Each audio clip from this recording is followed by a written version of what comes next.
Boche gold and diamonds. Buy now, pay later. Shoranur കുളപ്പള്ളിയിൽ വ്യാപാരിയും CITU തൊഴിലാളികളും തമ്മിലുള്ള തർക്കവും സമരവും ഒറ്റപ്പാലം താലൂക്ക് വികസന സമിതി യോഗത്തിൽ ചർച്ചയായി. സ്ഥാപന ഉടമയ്ക്കെതിരെ ചുമട്ട് തൊഴിലാളി ക്ഷേമനിധി ബോർഡ് നടപടി എടുക്കണമെന്ന് CPM area secretary S. Krishnadas ആവശ്യപ്പെട്ടു. ക്ഷേമനിധി ബോർഡിൽ അംഗത്വമുള്ള 25 തൊഴിലാളികൾ കഴിഞ്ഞ 18 ദിവസത്തോളമായി സമരത്തിലാണെന്ന് ഏരിയ സെക്രട്ടറി വിശദീകരിച്ചു.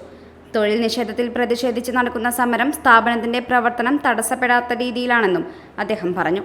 തൊഴിൽ തർക്കം സംബന്ധിച്ച പരിഹാരത്തിന് ക്ഷേമനിധി ബോർഡ് ചർച്ച നടത്തിയിട്ടും പരിഹാരമാകാത്ത സാഹചര്യത്തിൽ ഉടമയ്ക്കെതിരെ നിയമപരമായ നടപടി വേണമെന്നായിരുന്നു CPMന്റെ ആവശ്യം.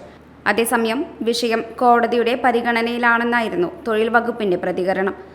സ്ഥാപനത്തിൽ കയറ്റിറക്കം നടക്കുന്നത് യന്ത്രസഹായത്തോടെയാണെന്ന വാദം അംഗീകരിക്കാനാകില്ലെന്നും ഉടമ സ്വന്തം നിലയിൽ നിയോഗിച്ച തൊഴിലാളികളാണ് ജോലി ചെയ്യുന്നതെന്നും ഏരിയ സെക്രട്ടറി പറഞ്ഞു. ഇവർ അംഗീകൃത തൊഴിലാളികളല്ല എന്നിരിക്കെ ഉടമയ്ക്കെതിരെ നിയമപരമായ നടപടിയെടുക്കാമെന്നുമാണ് CPM നിലപാട്. ഒറ്റപ്പാലത്തെ ശുദ്ധജല പ്രശ്നം, താലൂക്ക് ആശുപത്രിയുടെ പ്രവർത്തനത്തിലെ പോരായ്മകൾ, തെരുവുനായ ശല്യം ഉൾപ്പെടെയുള്ള വിഷയങ്ങളും സജീവ ചർച്ചയായി. യോഗത്തിൽ ഒറ്റപ്പാലം നഗരസഭാ അധ്യക്ഷ K. ജാനകിദേവി അധ്യക്ഷയായി. പഞ്ചായത്ത് പ്രസിഡന്റുമാരായ K. ഗംഗാധരൻ, P. ചന്ദ്രൻ, തഹസിൽദാർ CM അബ്ദുൾ മജീദ് എന്നിവർ സംസാരിച്ചു.